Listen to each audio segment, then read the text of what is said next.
2007 সালে কল্যাণপুর থানার অন্তর্গত রামচন্দ্রঘাট এলাকায় একটা হত্যা মামলা হয়।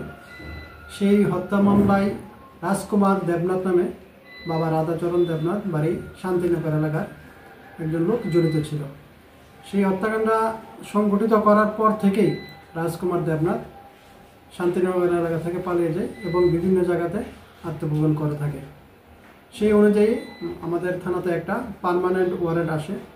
অনেক খোঁজাখুঁজি করেছিলাম আমরা, কিন্তু রাজকুমার দেবনাথের কোনো হদিশ পাওয়া যাচ্ছিল না। গতকাল আমাদের কাছে একটা খবর আসে যে রাজকুমার দেবনাথ আগরতলায় দলেশ্বর এলাকাতে কোনো একটা জায়গাতে বসবাস করছে। সেই অনুযায়ী আমরা গোপন খবরের ভিত্তিতে গতকাল রাত্রে তল্লাশি চালিয়ে ওই রাজকুমার দেবনাথকে আমরা দলেশ্বর এলাকা থেকে আটক করতে সক্ষম হই। আজ সমস্ত আইনি প্রক্রিয়া শেষ করে রাজকুমার দেবনাথকে খোয়াই আদালতে প্রেরণ করা হবে।